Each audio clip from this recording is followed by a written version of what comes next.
So as I said, good morning, good afternoon, good evening, wherever you're joining us from around the world. Thank you and welcome to this session, which will be a community track session with two wonderful panelists today on pain management and sickle cell disease. My name is Dapo. I'm one of the technical leads helping out with the Congress from TaskOp, making sure everything runs smoothly. And today I'm going to introduce the two moderators who will then introduce the speakers, and then we'll begin the session. So I'm going to start with James Opere. So James is an innovator, entrepreneur, and advocate for sickle cell disease with over 20 years of leadership experience. He has founded and directed several companies in the IT, media, and marketing sectors, and played a pioneering role in Kenya's digital media production industry. He is a caregiver and uses his expertise to amplify the stories of sickle cell warriors. He also serves on multiple boards focused on health, environment, and community initiatives. With a background in IT, sound engineering, and business, James continues to develop innovative solutions and builds networks to help champion and advocate for warriors. So welcome, James. Thank you for joining us, and I appreciate you helping us moderate this session. Then for our next speaker, we have Zakareya Alkadhem. And Zakareya is the Secretary General of the Bahrain Society for Sickle Cell Disease Patient Care. He holds a master's degree from the University of Glamorgan from Wales in the UK. Recognized as one of the most influential voices in the Arab world advocating for sickle cell disease awareness and patient care, Mr. Alkadhem is deeply committed to supporting and promoting this aspect on a personal and international level. He is a board member of the Australian Sickle Cell and Thalassemia Association, and the Global Alliance of Sickle Cell Disease Organizations based in Canada. Mr. Alkadhem has served as a speaker at numerous regional and international conferences and workshops, including events hosted by the Ministry of Health in Saudi Arabia, the Kuwait Hematology Society, GASDO, Collaborative Portugal, Rare Cancers Australia, and Rare Diseases Dubai, and the African Congress 2020. So thank you so much for joining us today, and we appreciate you moderating this session. So without further ado, I will hand it over to James to introduce our first speaker for this session. Thank you.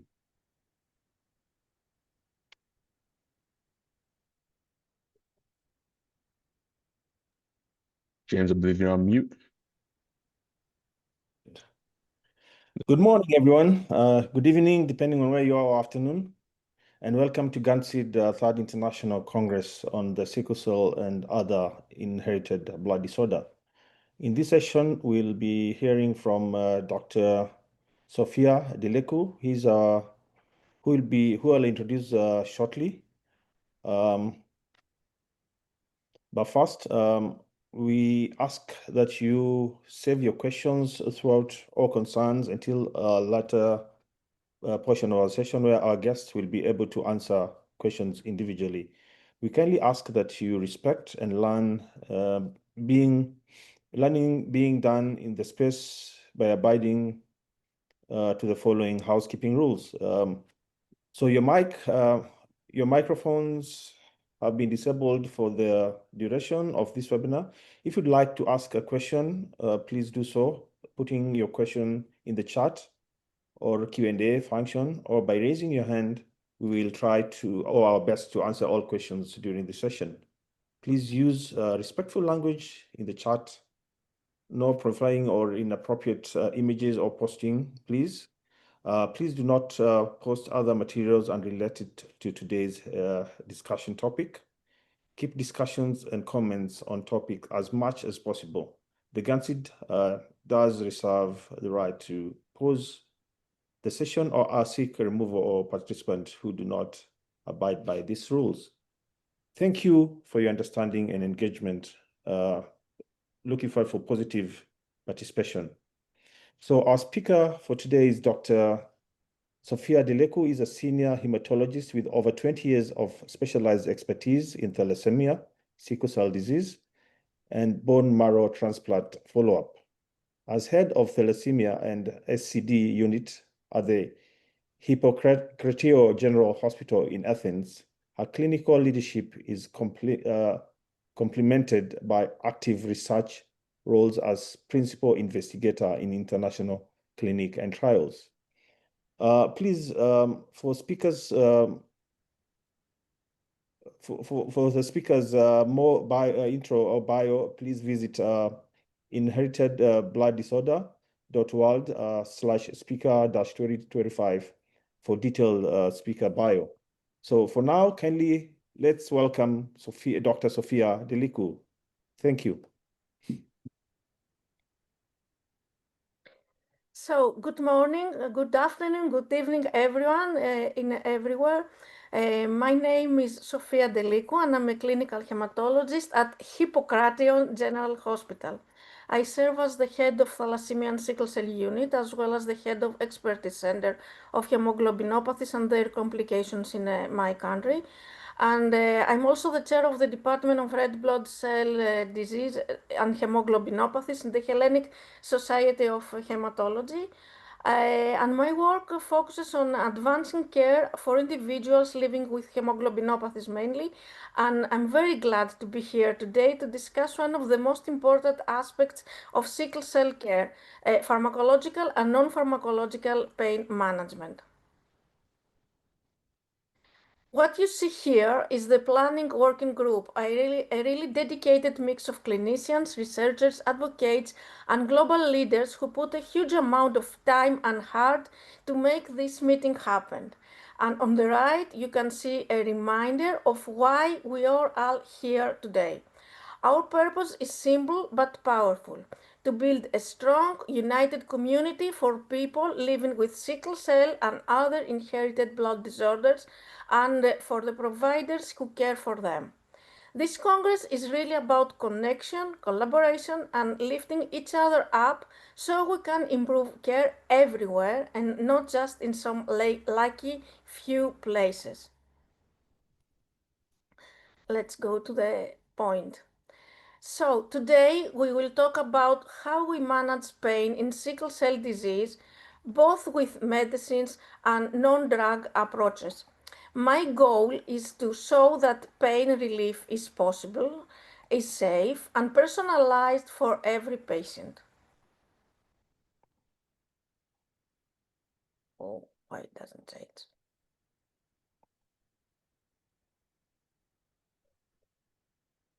Please change. Okay. So, pain is very common in sickle cell disease and the main reason for emergency visits. Each year, about 300 babies are born with sickle cell disease worldwide, and 100 people live with it in the US. Many have pain on most of their days, leading to stress, anxiety, and frequent hospital care.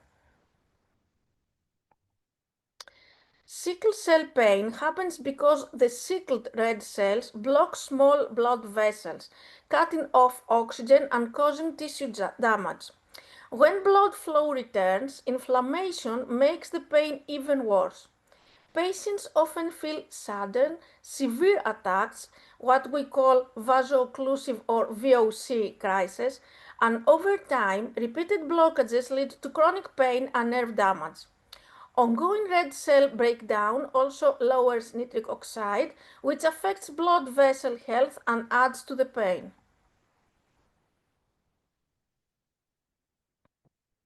So let's take a quick look at the difference between acute and chronic pain in sickle cell disease. Acute pain or VOC episodes comes on suddenly and can last from hours to days. It's usually intense, deep and sharp, often in the bones, chest or abdomen. It's triggered by things like infection, dehydration or stress and needs a fast evaluation and pain relief. Chronic pain, on the other hand, is a persistent and can occur almost daily. About a third of adults experience chronic pain in most days. It often comes from long-term complications such as joint damage or ulcers, and managing can be complicated, especially when we have opioid tolerance. What is important is that these two types of pains can overlap. People with chronic pain can still have acute crises, VOCs, which make management challenging. Both affect quality of life, so understanding the difference is the key to support patients. Pain in sickle cell disease looks different across age groups. In infancy, pain often starts around 6 months once fetal hemoglobin drops. Babies cannot verbalize pain, so they show it through crying, and the most common symptom is dactylitis. In children, pain expression can be tricky. Kids often underreport, and so we must use age appropriate pain scales and relying on parents' observation, which are our helpers. Physiologically, the nervous system is still developing, which means early pain can lead to long term hypersensitivity. In adults, when pain becomes more complicated, organ, joint, and nerve damage lead to chronic pain, and about, as we said before, a third of adults live with daily pain. Opioid tolerance also makes management more challenging. The transition from pediatric to adult care is a major risk period, with gaps in care unless planning is coordinated.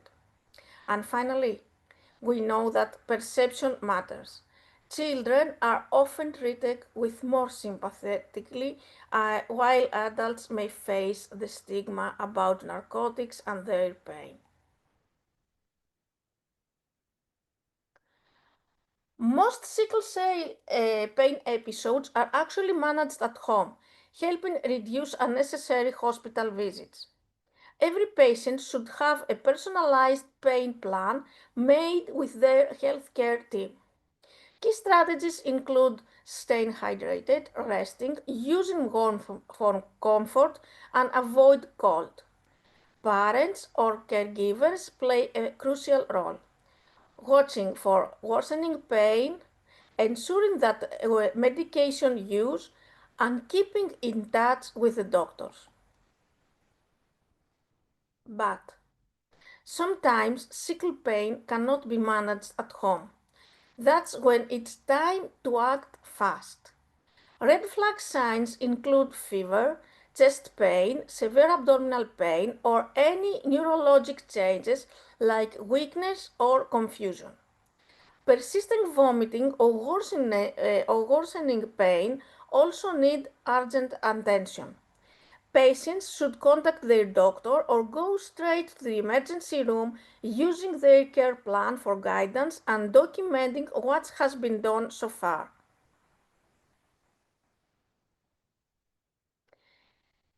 Day hospitals or infusion centers are specialized outpatients unit designed for managing sickle cell pain.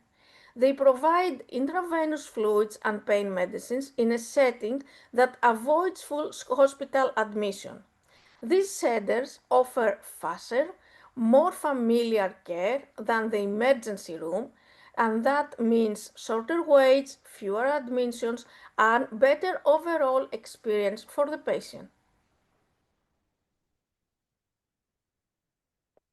When home care fails or red flag symptoms appear, patients must seek emergency care right away. Sickle cell crises are high priority emergencies. Tried as ESI level 2, and patients should receive pain relief within 30 minutes. This is the gold standard. Hospitals need standardized fast-track pain pathways because delays in treatment are dangerous and unacceptable.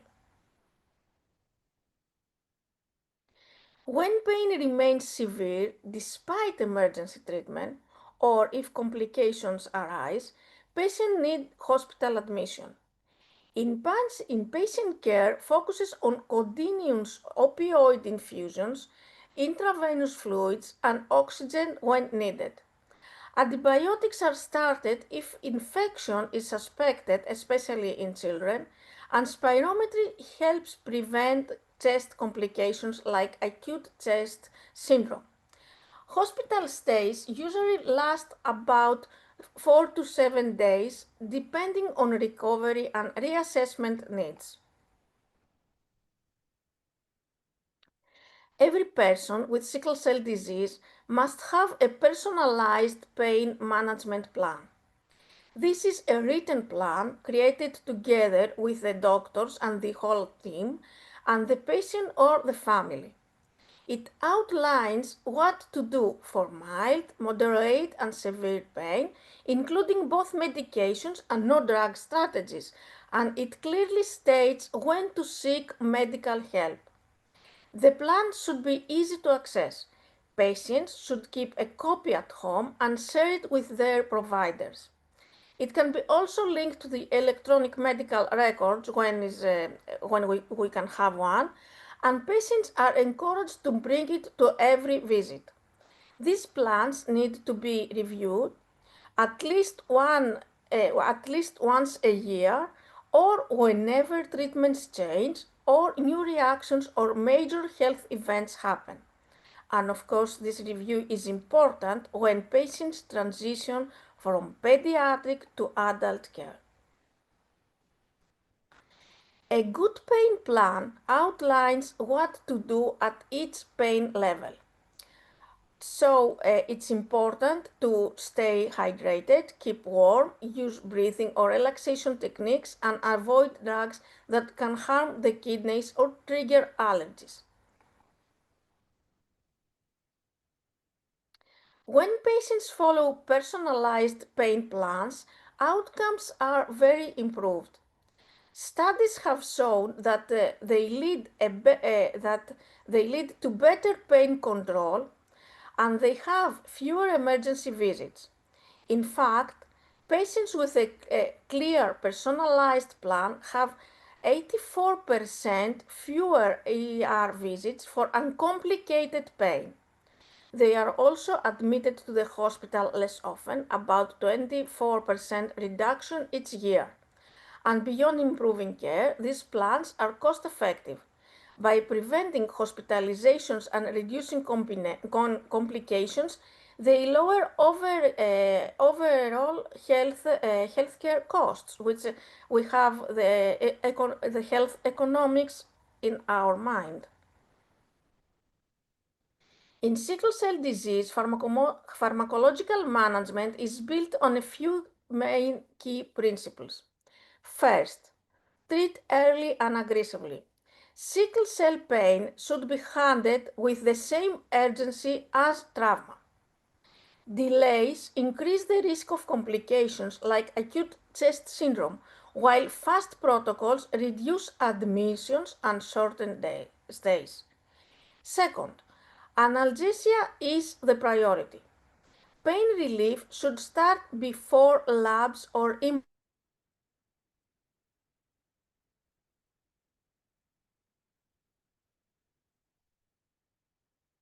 the patient or the family tell us. Placebos have no role here. Finally, we use a stepwise approach. The goal is effective relief that prevents escalation and complications. Pain relief in sickle cell disease should never be delayed. Use scheduled patient or patient-controlled dosing and combine treatments, NSAIDs, opioids, and gabapentinoids. Following standards protocols ensure consistent, fair, and effective care. Pain treatment should escalate step by step, as I said previously. For mild pain, start with acetaminophen and NSAIDs. For moderate pain, add short-acting oral opioids. For severe pain, use intravenous opioids and titrate quickly, reassessing every 15 to 30 minutes. When preparing a patient with sickle cell disease for discharge, the focus is on safe tapering, medication access, and good education. First, we transition from intravenous to oral opioids about 24 hours before discharge and provide a clear 3 to 5 day taper along with NSAIDs or acetaminophen if needed.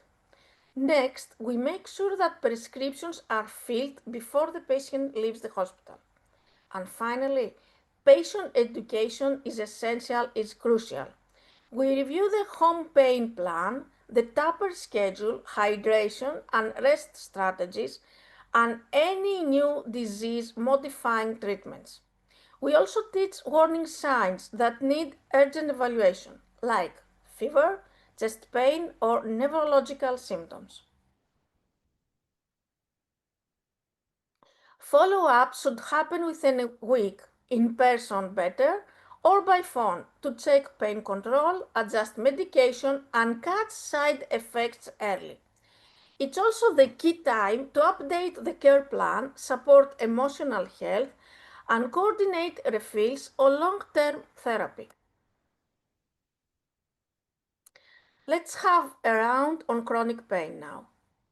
Chronic pain affects about 1/3 of adults with sickle cell disease and often persists outside of crisis. It leads to high healthcare use, depression, and disability, and impacts quality of life. It's important to understand that baseline chronic pain is different from new or worsening pain, since not all pain are due to vaso-occlusion. So, not any pain is a VOC. Chronic pain is a major issue in sickle cell disease.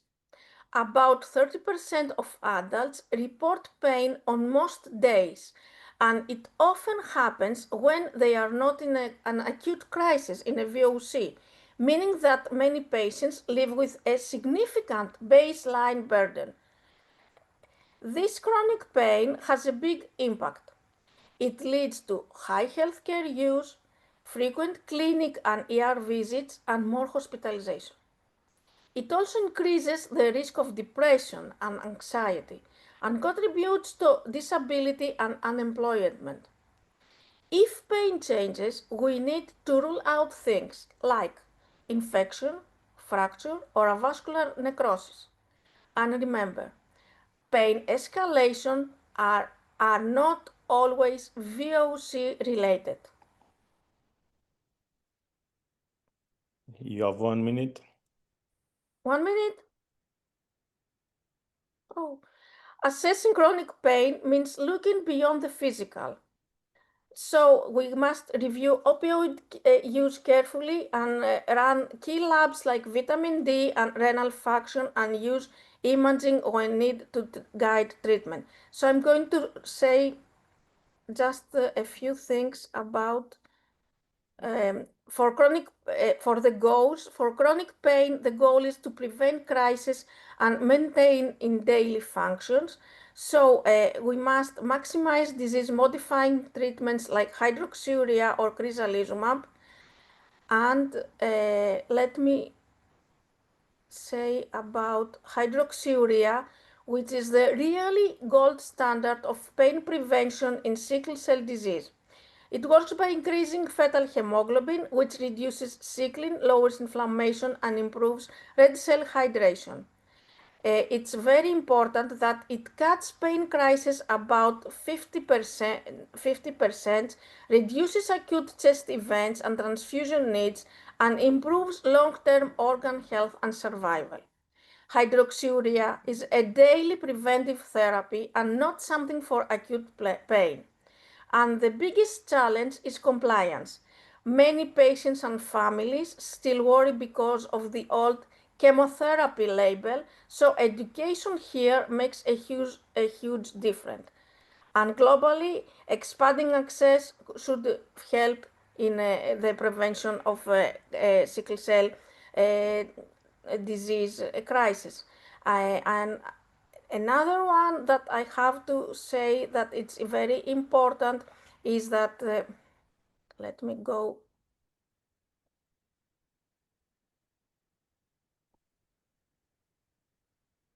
Give me 1 minute, please. Okay. This one is the right one. So for chronic pain management in sickle cell disease, the focus is on function and long-term support. First, when setting goals, we must emphasize in function and not in zero pain. The goal is to help patients return to work, to school, increase daily activity, and avoid the cycle of escalating opioids in search of complete pain relief. We review pain levels and medications every 1 to 3 months, adjust opioids and taper if possible. And finally, we cannot ignore mental health. Also, we have, let me go. Let me tell this about opioids. When it comes to prescribing opioids for chronic sickle cell pain, the key is really to keep things safe and consistent. For day-to-day pain, we rely on long-acting opioids, and then we use short-acting medications only when someone has a breakthrough pain episode. We usually set up a simple agreement so everyone understands their role, and we do things like urine screens or pill counts only they are truly needed. We must reduce the stigma by reinforcing that opioids for real pain are not an addiction. I'm not going to expand no drug pain management since the time is not enough, but I also want to show you this one, if I will find it. Sorry. So let's talk about transfusions and how we can help reduce pain in sickle cell disease. Chronic exchange transfusions are one of the most effective ways to lower sickling. The idea is simple. We remove the patient's sickle red cell and replace with healthy donor cells. This keeps hemoglobin S levels low and helps prevent crisis. This needs frequent visits for apheresis, so it's a commitment from the patient to the doctor. Even though exchange transfusion cause less iron overload than the simple transfusion, many patients are iron overload, so we need to add iron chelation. But this is a helping treatment. And I'm going to end my presentation with just one thing, just to find it. So this is my last slide about the challenges. So one of the biggest challenges in treating sickle cell pain is not the disease, is not the medicine, is the stigma of the pain. A lot of patients walk in the hospital already expecting not to be believed because that's happened to them so many times before. One of the simplest things that we can do is accept their experience. Even saying, I know many patients with sickle cell disease have had their pain dismissed, but I can take your pain seriously, makes the difference. We also need to educate our medical teams. We know from the data that Black patients' pain is undertreated and that misconceptions about opioids are everywhere, even if you're Black, white, yellow, or red. Tolerance or dependence does not automatically mean addiction, and we have to make sure everyone on the care team understands that. And honestly, we have to actively push back the common myths. They are begging for narcotics. No, most of our patients are in real crisis. If they are not on their iPhone, they cannot be in pain. Pain is not measured by how you look or what you are doing. Dr. Normal Delicou, vitals, so sorry to cut you off, but we are running over okay, time. We'll need thank to you, start the next, speaker.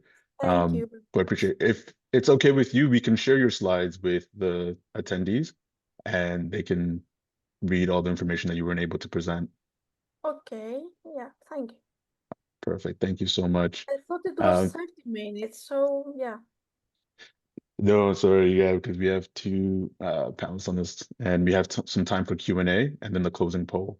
Okay. So before Zakareya introduces our next speaker, Dr. Leon Rivlin, I just want to say a few words that I had an opportunity to see him at the Sickle Cell Winners Group of Ontario's Sickle Cell Disease Summit earlier this year. And this is a very innovative drug treatment that he's going to be talking about for pain management. So Zakareya, please take it away and introduce Dr. Rivlin for the next part of this session. Thank you. Thank you. Thank you all. It's really a pleasure to see and speak to the sickle cell community. Today, I'm glad to introduce my guest, Dr. Leon Rivlin, and then talking about his innovation in sickle cell pain management. Dr. Leon has a huge his expertise in chronic pain, graduated from University of Toronto and as faculty medicine class of 96, emergency physicians and chronic pain experts recently have completed his 10 years as a chief and medical director emergency medicine at Humber River Health.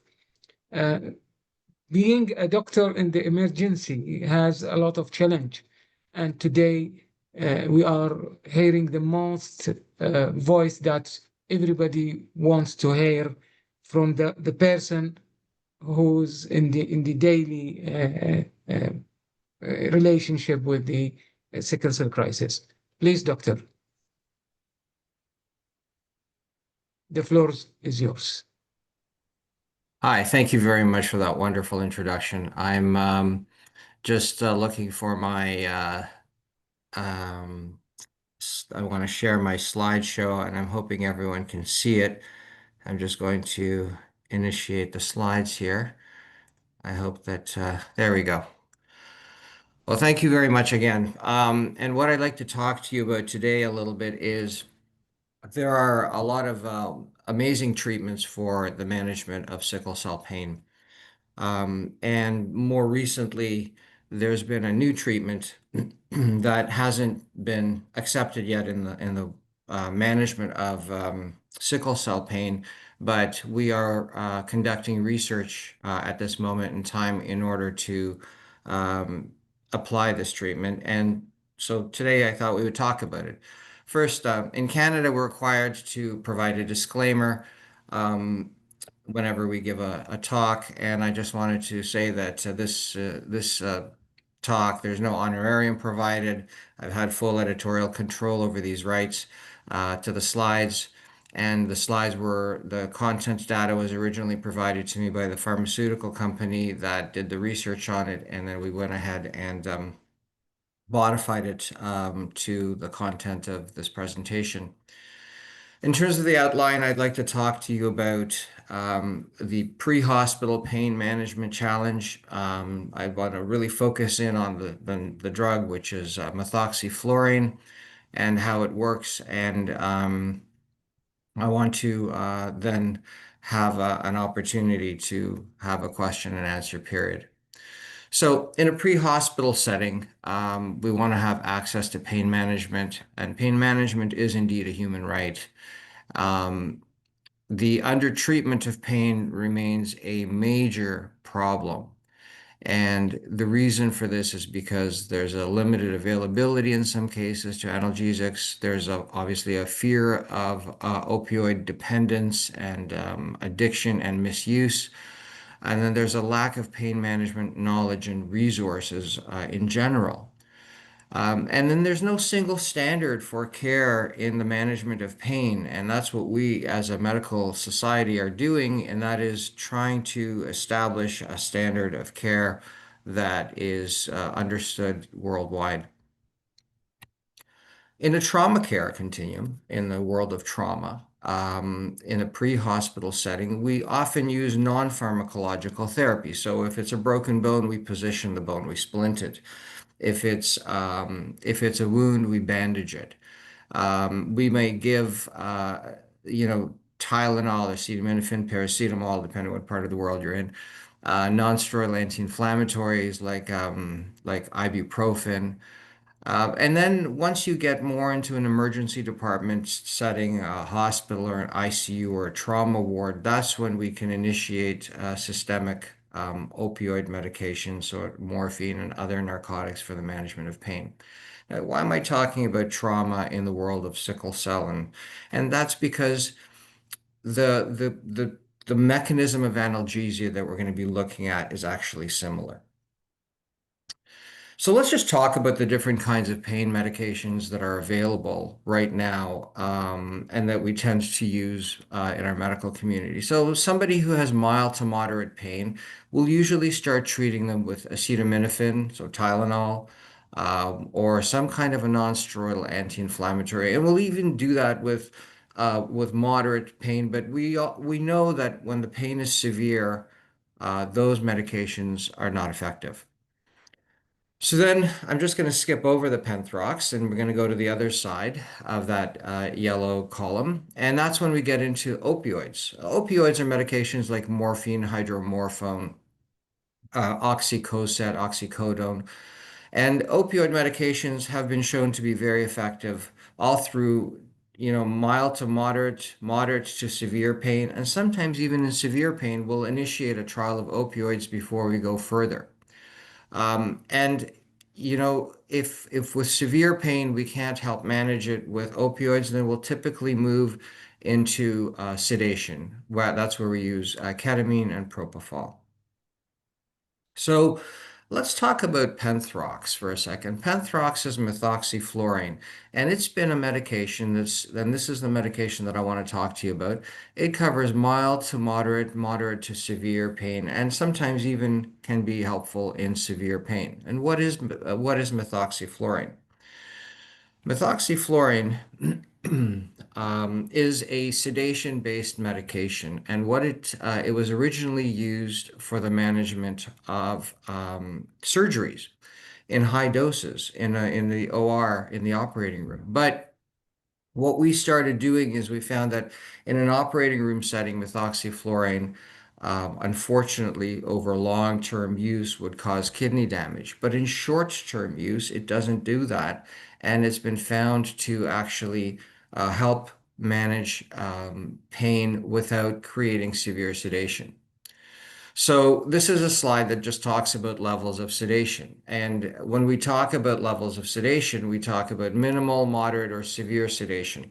And our goal is to keep the patient awake, but to help reduce their pain and to provide them a very powerful pain medication that will alleviate their pain sufficiently in order to help them feel better without actually affecting all of their other functions. So consciousness, we want to maintain consciousness, so that's moderate sedation.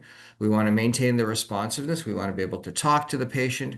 We definitely want to make sure that they can protect their own airway so that their protective reflexes, they're not aspirating their own saliva and potentially stopping breathing.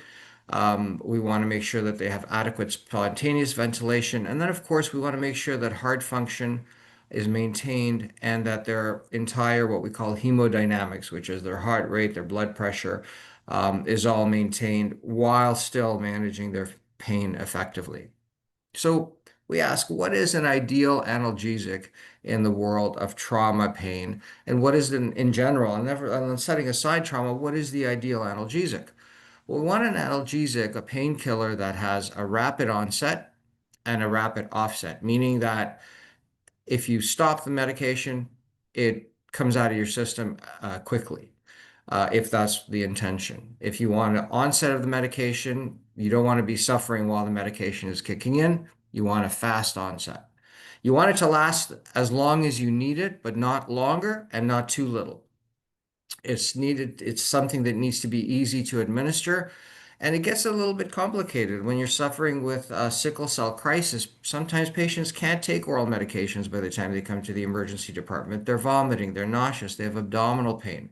Or at the same time, we can't get an IV on them because getting an intravenous administered can be so complicated in somebody who has multiple intravenous, multiple presentations to hospital with multiple initiations of intravenous medications. It's hard to find a vein. It needs to be self-controlled. We know that medications that are controlled by the individual who's actually suffering from the pain, they have much better pain relief at a lower dose of the medication. Rather than asking somebody else to give them the medication, they can either undershoot it or overshoot it if you're asking somebody to provide medications. Obviously, it needs to be a safe medication. We want something that's non-dissociative, meaning that we want the person psychologically and mentally present. We want that person to be aware and be able to manage their pain and to communicate their illness, communicate the severity of their pain and any other symptoms that they have. We definitely want it to be non-addictive, portable, and we want it to function in adverse conditions. You know, if it's really hot or really cold, we want that medication to be able to be available and not break down in various environmental places. And we want it to be affordable. So this is just a slide to say that many parts of the world are starting to use or have been using methoxyflurane or Penthrox, which is the medication that I'm talking about, in order to help manage pain in all kinds of situations. In New Zealand, they've been using it in pre-hospital care, meaning that if you're too far away from the hospital, you start administering it. In Switzerland, they're using it in the slopes when you can't get the patient down into a hospital setting. In Australia, there's particularly in the outback, and that's where a lot of this medication has been used in a wilderness setting. We've had these medications initiated in order to help manage their pain. So you can see that it's sort of making its way in the world of pain management. And then, of course, just for those of us who are wondering, well, what kind of pain does it help manage right now? And this is just, I'm not going to go through this list in detail, but I just want people to know, you know, people with shoulder dislocations, rib fractures, muscle spasms, amputations, dislocations, burns, there's an animal attack and mauling of an individual. So these are some very significant pain conditions that it's been treating. So what is methoxyflurane? Methoxyflurane, it's called a fluorinated anesthetic. Basically, it's a gas. And it has multiple mechanisms of action. By what it does is it helps disrupt the transmission of pain from one nerve cell to another. It facilitates part of the brain which is involved in decreasing pain. That's called the GABA center. It alternates the ability or alters the ability of some cells to transmit pain just through simple direct contact with one another.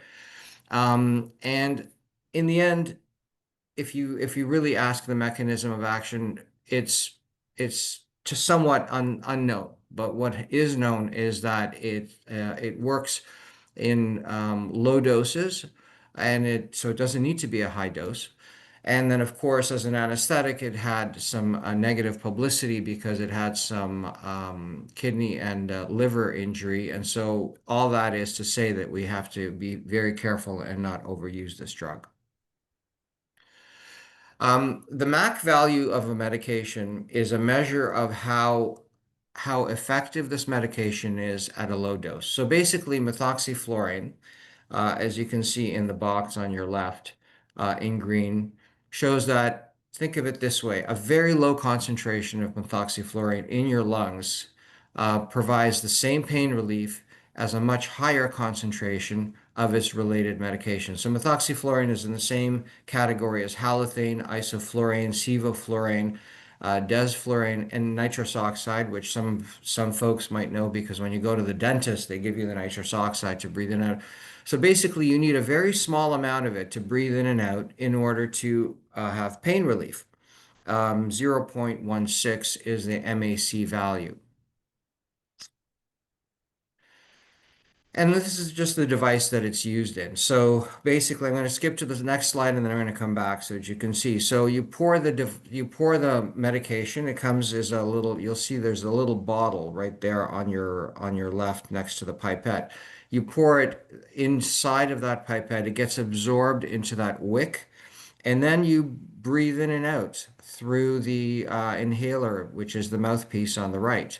And so the whole thing looks exactly like this. And that little charcoal filter on top, as you breathe it out, it prevents it from going into the environment.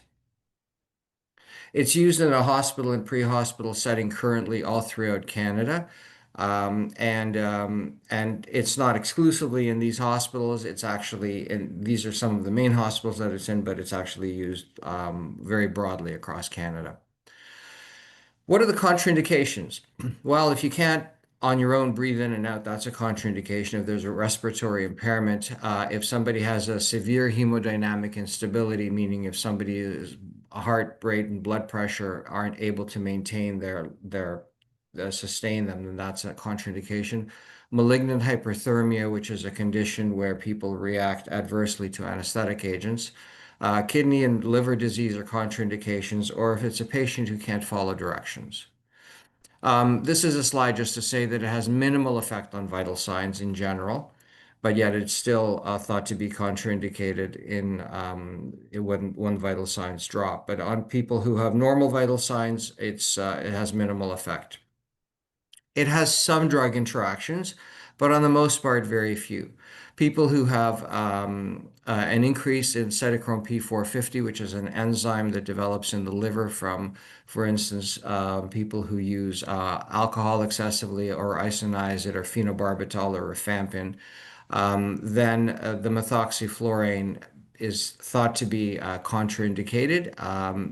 It's relatively contraindicated if it's being used with another sedating medication, like a narcotic. However, I do find in the emergency department setting, I will use it along with a narcotic, and I find that the two potentiate their effect. You just have to use less of each one. And then, of course, if it's used with any other nephrotoxic antibiotics or medications in general. So we talked about polymyxin, amphotericin, that sort of thing. There have been very few drug reactions when we've looked at millions of cases used. And then, of course, there's the question of occupational exposure. And the occupational exposure risk is actually, we're doing more studies on it right now, but we found that there's very few. And occupational exposure is the doctor or the nurse who's handing the medication to the individual. We want to make sure that those people don't receive too much of that drug. What are the psychomotor cognitive effects? We talked about onset and offset. Well, when we looked at what happens with patients once they stop using the medication, in about 15 minutes, they're back to baseline, and in about 30 minutes, they can drive a car home. But yet they have amazing pain relief with this medication. We talked about occupational exposure, and basically what we've said is you can actually, as a healthcare provider, you can smell the medication at 0.13 parts per million, but the actual exposure effect happens at 15 parts per million. So almost 100 times that amount is what's necessary before the healthcare providers receive that in their bloodstream, have like an increase in methoxyflurane in their own bloodstream. So it's very safe to the healthcare providers who are administering the drug. And that's because a lot of the medication is actually, as the patient breathes it out, is captured in the charcoal filter. You Dosage will have method. 4 minutes. Thank you. The administration of the medication is done by handing the pipette to the individual after it's been prepared by the doctor or the nurse who's seeing that patient, or the paramedic for that matter. And the preparation process, if you remember, involves pouring the medication into the pipette so it gets absorbed into that wick. And then that individual has to breathe it in and out. And as they breathe it in and out, after about 10 to 15 breaths, they start to feel the effect of the medication. And then what they do is they breathe it as they need for pain control. Storage and handling, we talked about high and low altitudes. You can use it.